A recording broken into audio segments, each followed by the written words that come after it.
It's the Book Club for Kids. It's the Book Club for Kids. It's the Book Club for Kids podcast. Hi, I'm Kitty Felde. It's that scary time of year, and we talk to a group of readers who love nothing more than to be scared. Kind of. The book is The Light Jar. Come on then, let's go and check out the ice house. My face dropped. It was going to be very, very dark in there. I couldn't go. You go ahead, Kitty. I wouldn't want to, take over or anything. What? Of course you've got to come. You're the super riddle-busting champion of the world. And that's our celebrity reader, NPR newscaster Dale Willman. The Light Jar is a survival story involving imaginary friends. Our readers from Garvanza Elementary School in Los Angeles admit that they, too, have had imaginary friends earlier in their lives. Like sometimes when I was very little, I would use finger counting, and I would think my fingers were people, and then I would count them off. Writer Lisa Thompson tells us what inspired the book. The Light Jar, funnily enough, is inspired by Toy Story. This is the Book Club for Kids, the show where kids talk about books. We'll tell you how you can be on the show a little later on, but first, let's meet our readers. Hello, my name is Victoria. Hello, my name is Oscar. Hello, my name is Amy, and we're all in 5th grade in Garvanza Elementary School, Highland Park, California. So The Light Jar is about a kid and his mom who escape his abusive stepdad, but his mom goes to get pizza one day and snacks and food, but she ends up disappearing. And then he has his imaginary friend Sam, and there's this other girl named Kitty that he finds, and they go on an adventure to find clues about her dad's sister to solve a riddle that they never did. All right, well, that is a comprehensive what is it about. Maybe you can give us some more details. Where exactly are we? It's in a cabin in a forest near a huge private mansion. This book takes place in England. How can you tell it takes place in England? Because in the text, I remembered that instead of saying mom, he says mum. Do you call your mom Mum? Sometimes. Sometimes also. Sometimes. There's a puzzle at the center of this, as you mentioned, Oscar. What are the rules? How do we know, what's at stake?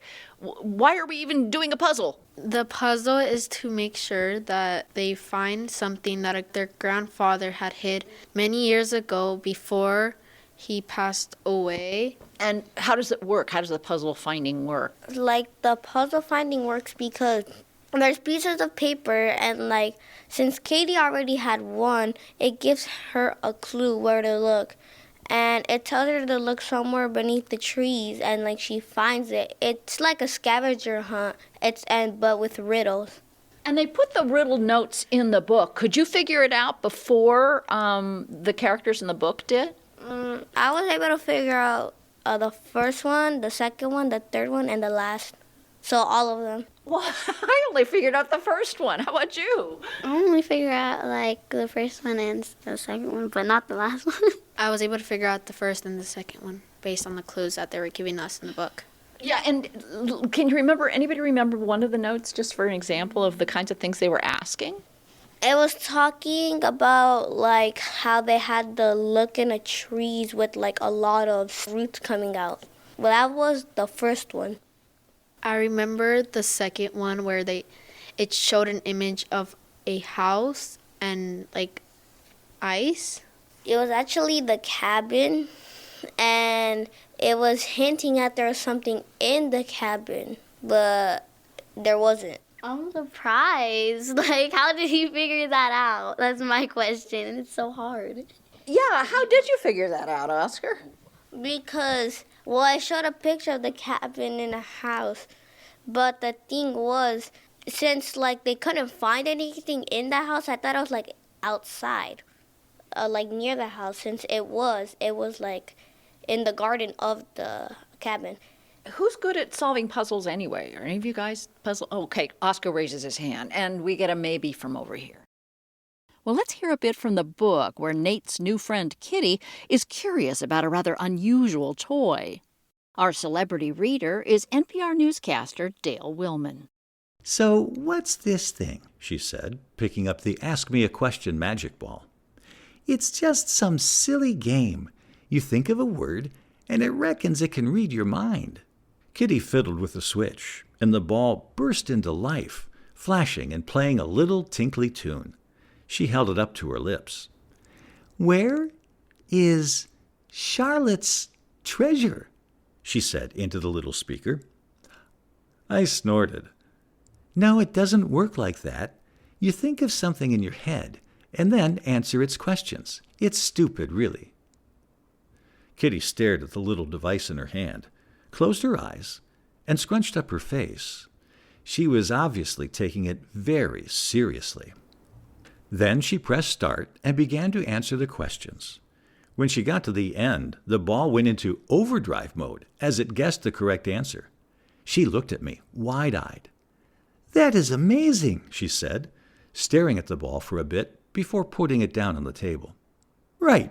Come on, then. Let's go and check out the ice house." My face dropped. It was going to be very, very dark in there. I couldn't go. "You go ahead, Kitty. I wouldn't want to, take over or anything." She stopped by the back door. "What? Of course you've got to come. You're the super riddle-busting champion of the world." Her eyes were pleading with me, and I couldn't find the words to say no. "Okay. Well, perhaps I'll just walk there with you. Hang on a minute." I went to the front door and got my coat and put on my sneakers. Kitty was waiting for me in the kitchen, and I quickly grabbed the flashlight from the counter. I then realized the Ask Me a Question magic ball was still flashing and beeping loudly on the table. I glanced at the little screen as I went to turn it off.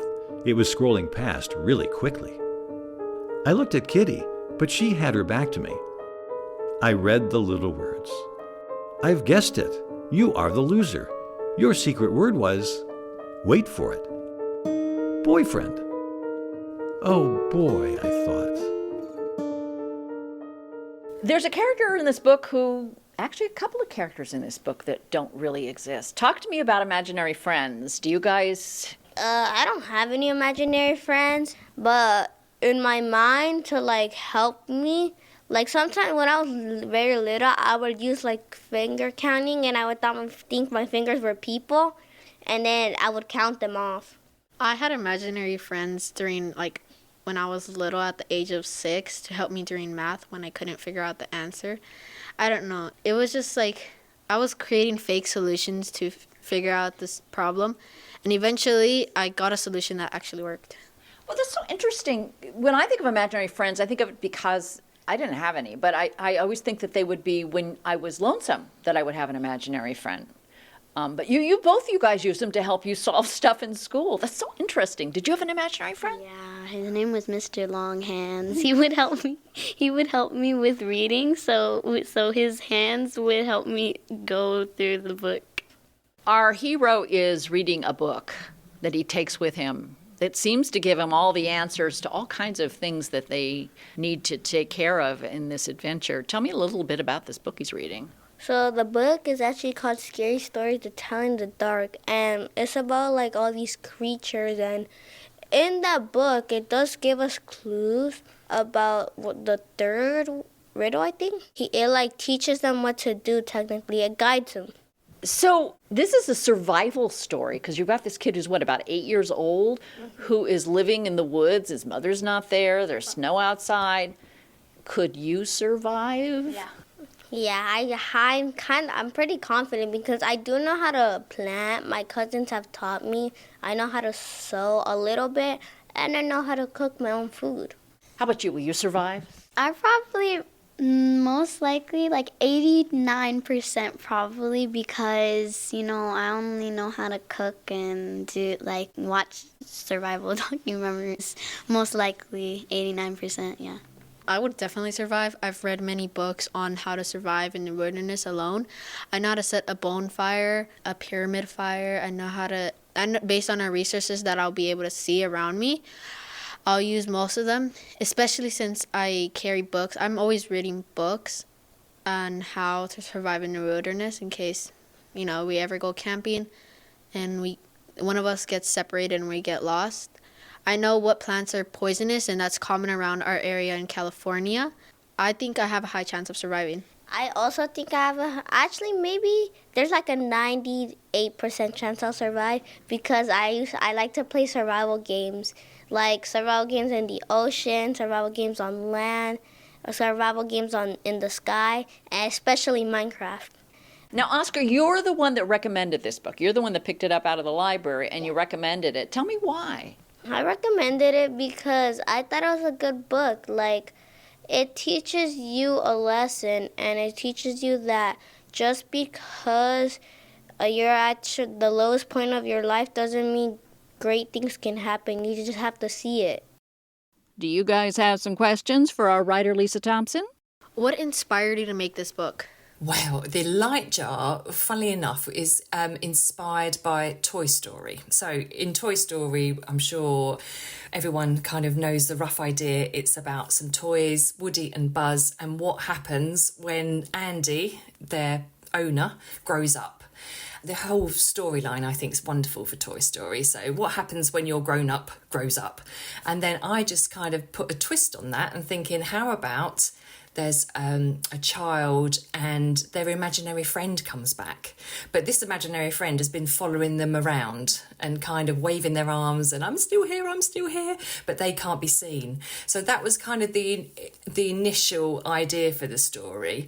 And so most of my books, the main character is around 12 years old. So I thought, well, why would a 12-year-old suddenly see their imaginary friend that they haven't seen since they were really little?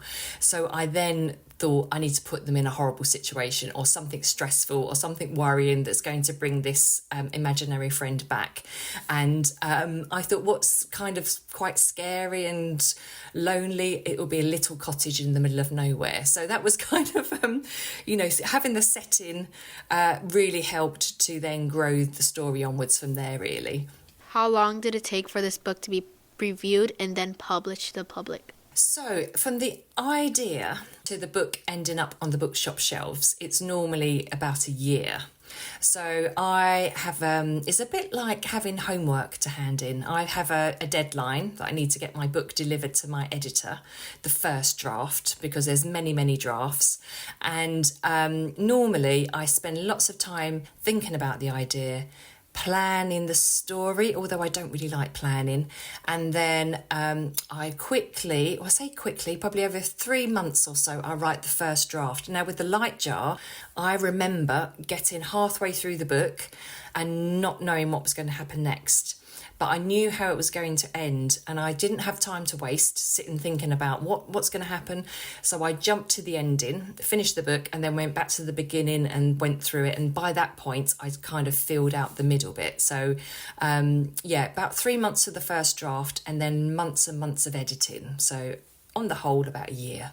Did anyone help you write this book? Oh, not really. I guess my editor. So I have an editor who keeps an eye on me and she makes sure that I'm writing a book that they want to publish, really. And that was quite a new thing when I wrote The Light Jar. I hadn't had that experience before. So she kind of keeps an eye on me and then through the editing stage, she gives me notes of what she thinks works well and what isn't working well. So she kind of helps in that respect, but I go away and then do all the work and the editing myself using her notes as a guideline, I guess. So it's very different to writing your own story when there's nobody around, but also you've still got to put the hard work in. I did remember writing my first book thinking, I've written that, okay, that's done, I won't need to look at it again. And then realised that so much of being a writer is editing and reworking and changing things. So that was a bit of a learning curve, really. Do you like this book too? This actually is my favourite book that I've ever written, I think. The reason I love it is because there's a twist at the end and there's kind of multiple mysteries, really. What's happened to Nate? Why is he running away? What's happened to his mum? And then the treasure hunt with Kitty.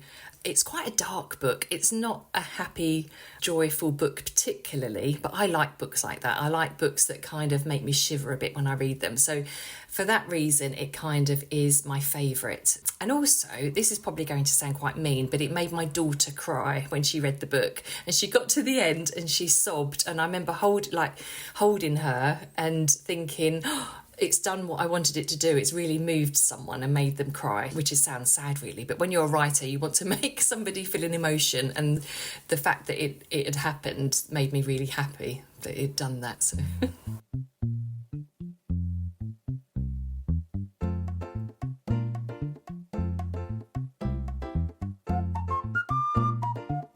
All right, now we come to the part of the show where I ask the hardest question of all, which is, what is your favorite book and why? My favorite book is The Stand by Stephen King, and it's about like mysteries and these people surviving on their own. Wait a minute. That is a scary book. That scene where they all get stuck in the Lincoln Tunnel and everybody's dying of this pandemic that they're having. I had nightmares about that for years. You don't get nightmares from scary books? No, I actually enjoy scary books. I also enjoy terror movies. I don't get scared easily.